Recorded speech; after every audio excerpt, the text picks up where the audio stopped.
کہ کوئی عورت تیز خوشبو لگا کر مردوں پر اس لیے گزرے کہ مرد اس کی خوشبو سونگھ لیں۔ برادران اسلام، کسی حادثے اور واقعے کا قیامت کی علامتوں میں سے ہونے کا یہ مطلب نہیں کہ قیامت کے بالکل ہی قریب ہو، بلکہ مطلب یہ ہے کہ قیامت سے پہلے اس کا وجود میں آ جانا ضروری ہے۔ اس لیے آن حضرت صلی اللہ علیہ وسلم نے بہت سے حوادث و واقعات کے بارے میں یہ فرمایا کہ قیامت اس وقت تک قائم نہ ہوگی جب تک ایسا نہ ہو جائے۔ اب میں وہ حوادث و واقعات بیان کرتا ہوں جو عموماً قیامت کے قریب تر زمانے میں ظاہر ہوں گے۔ رسول خدا صلی اللہ علیہ وسلم نے فرمایا کہ عیسائیوں سے صلح کرو گے جو امن والی صلح ہوگی۔ تم اور عیسائی آپس میں مل کر ایک دوسری عیسائی جماعت سے جنگ کرو گے، اس جنگ میں تمہاری فتح ہوگی، مال غنیمت ہاتھ لگے گا اور صحیح سالم واپس آ کر بڑے بڑے ٹیلوں والے میدان میں ٹھہرو گے جہاں درخت بہت ہوں گے۔ بیٹھے بٹھائے ایک عیسائی صلیب کو ہاتھ میں اٹھائے گا اور کہے گا کہ صلیب کی برکت سے فتح ہوئی۔ یہ سن کر ایک مسلمان کو غصہ آ جائے گا اور اس سے صلیب چھین کر توڑ ڈالے گا۔ یہ حال دیکھ کر عیسائی صلح کو توڑ دیں گے اور مسلمانوں سے جنگ کرنے کے لیے جمع ہو جائیں گے۔ مسلمان بھی اپنے ہتھیار لے دوڑیں گے اور عیسائیوں سے جنگ کریں گے۔ اس جنگ میں مسلمانوں کا بادشاہ شہید ہو جائے گا اور دوسرے ملکوں کی طرح ملک شام میں بھی عیسائیوں کی حکومت ہو جائے گی، اور جس عیسائی جماعت سے مسلمانوں کے ساتھ مل کر پہلے جنگ کی تھی اس سے اب یہ عیسائی صلح کر لیں گے۔ اس جنگ میں جو مسلمان بچیں گے وہ مدینے میں چلے جائیں گے اور خیبر کے قریب تک عیسائیوں کی حکومت ہو جائے گی۔ حضرات گرامی،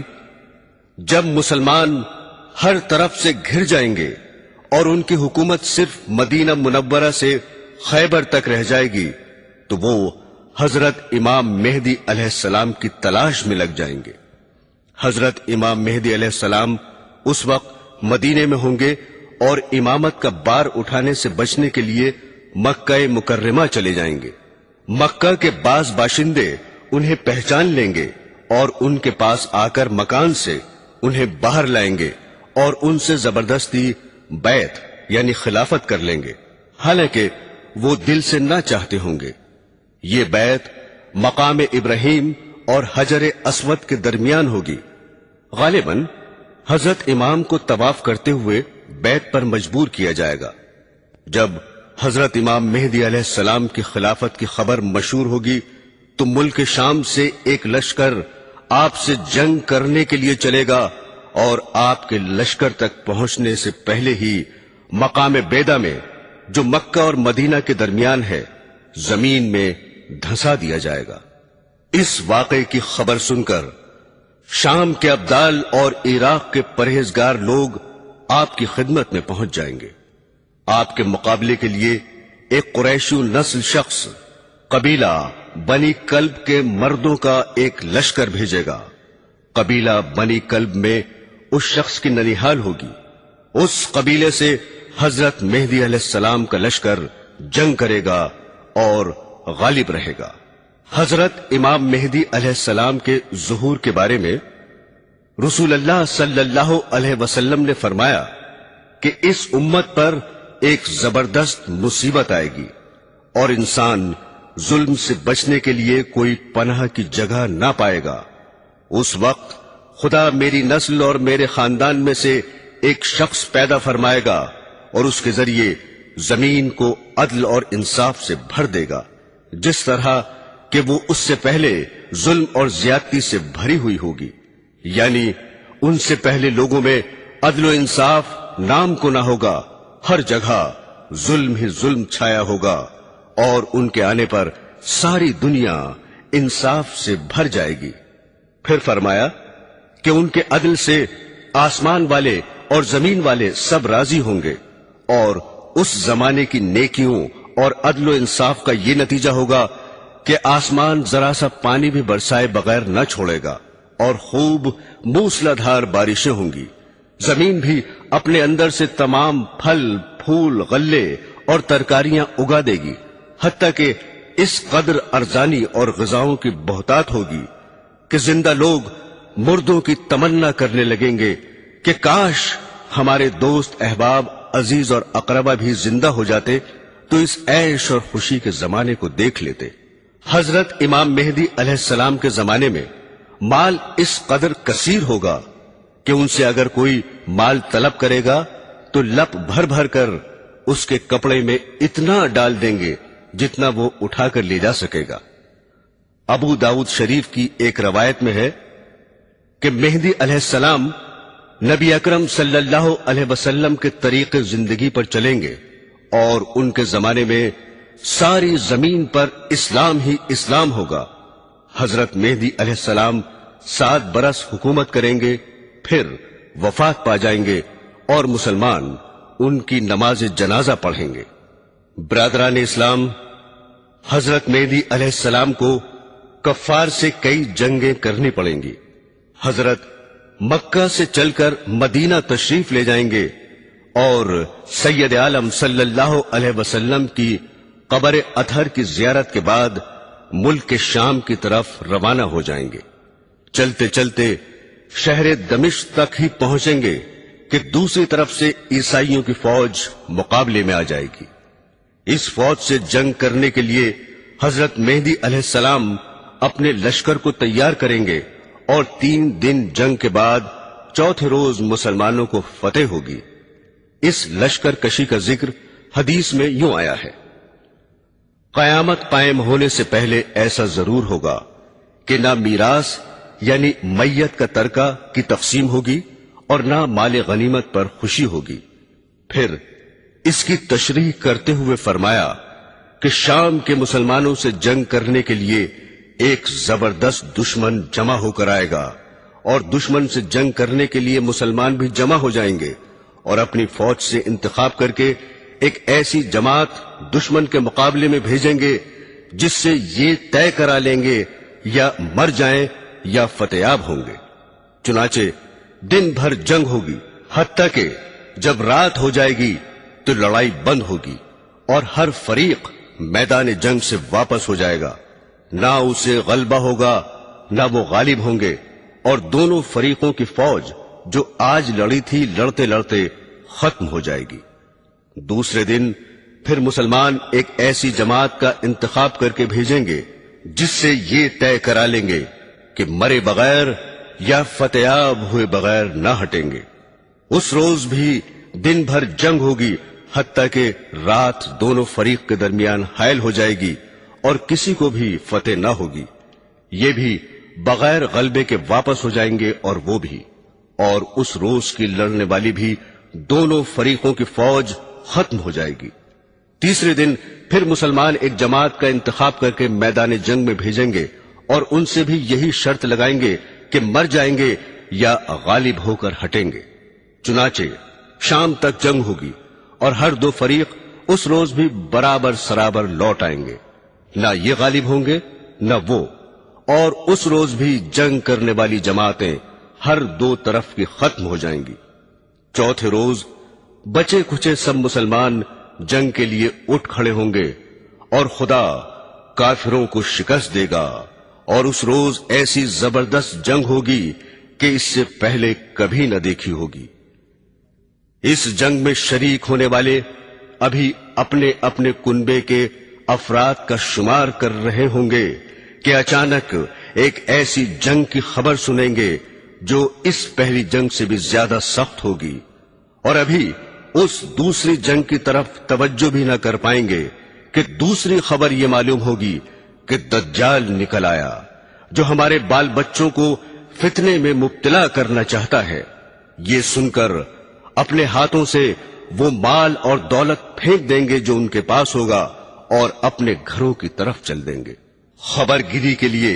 اپنے آگے 10 سوار بھیج دیں گے تاکہ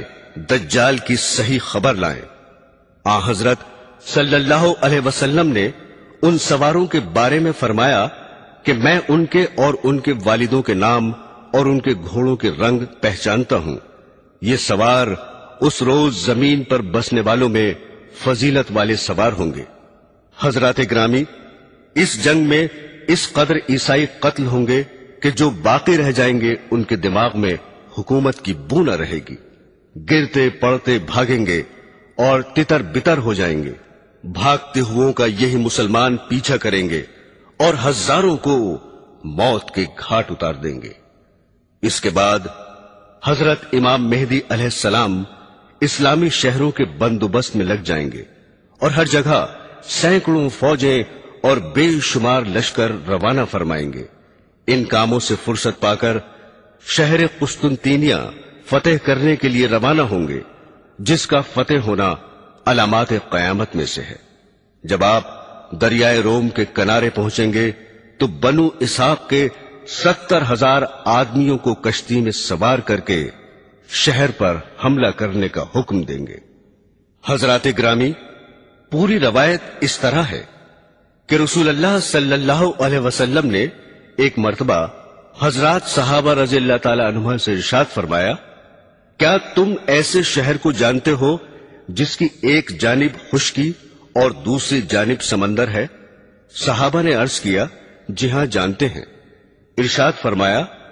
اس وقت تک قیامت قائم نہ ہوگی جب تک بنو اسحاق کے 70,000 انسان اس شہر پر حملہ کر کے جنگ نہ کر لیں گے۔ جب یہ لوگ جنگ کرنے کے لیے اس شہر کے قریب آ کر قیام کریں گے تو نہ ہتھیاروں سے لڑیں گے اور نہ کوئی تیر پھینکیں گے، بلکہ محض خدا کی غیبی مدد کے ذریعے فتح حاصل کر لیں گے، جس کی صورت یہ ہوگی کہ لا الہ الا اللہ واللہ اکبر کا نعرہ لگائیں گے تو اس کی ایک طرف کی دیوار گر جائے گی، پھر دوبارہ لا الہ الا اللہ واللہ اکبر کا نعرہ لگائیں گے تو اس کی دوسری جانب کی دیوار گر جائے گی، پھر تیسری بار نعرہ لگائیں گے تو شہر میں داخل ہونے کے لیے راستہ مل جائے گا اور اس میں داخل ہو جائیں گے۔ داخل ہو کر شہر کو فتح کر لیں گے اور مال غنیمت ہاتھ لگے گا۔ غنیمت کا مال تقسیم کر ہی رہے ہوں گے کہ اچانک یہ آواز سنیں گے کہ دجال نکل آیا۔ اس کی آواز کو سن کر ہر چیز کو چھوڑ کر واپس آ جائیں گے۔ مسلم شریف کی دوسری روایت میں ہے کہ فتح قسطنطینیہ اور خروج دجال کا ذکر یوں ہے کہ آن حضرت صلی اللہ علیہ وسلم نے فرمایا کہ قیامت اس وقت تک قائم نہ ہوگی جب تک ایسا نہ ہو کہ روم والے عیسائی ایک جگہ قیام کریں گے اور ان سے جنگ کے لیے مدینے کا ایک لشکر نکلے گا جو اس وقت زمین پر بسنے والوں میں فضیلت والے ہوں گے۔ جب دونوں طرف سے فوجیں صف بنا کر کھڑی ہو جائیں گی تو عیسائی کہیں گے کہ ہمیں اور ان مسلمانوں کو چھوڑ دو جو ہمارے آدمیوں کو قید کر لائے ہیں۔ مسلمان جواب دیں گے کہ خدا کی قسم، ہم ایسا نہیں کریں گے کہ تمہارے اور اپنے بھائیوں کے درمیان کچھ نہ بولیں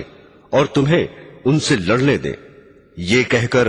عیسائیوں سے جنگ کریں گے اور اس جنگ میں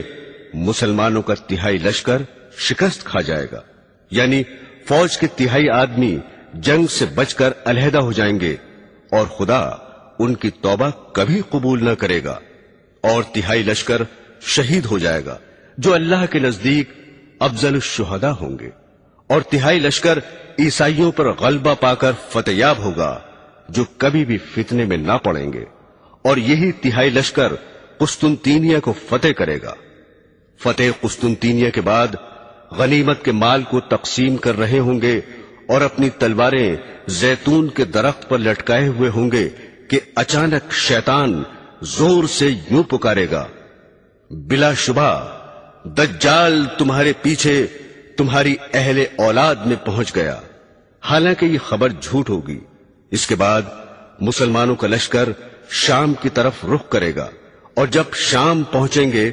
تو دجال نکل آئے گا۔ اسی اثنا میں کہ جنگ کی تیاری کر رہے ہوں گے اور صفیں درست کرتے ہوں گے، نماز کا وقت ہو جائے گا اور نماز کھڑی ہو جائے گی۔ اتنے میں حضرت عیسیٰ علیہ السلام آسمان سے اتر آئیں گے اور ان کے امام بنیں گے۔ حضرت عیسیٰ علیہ السلام کو دیکھتے ہی خدا کا دشمن دجال اس طرح پگھلنے لگے گا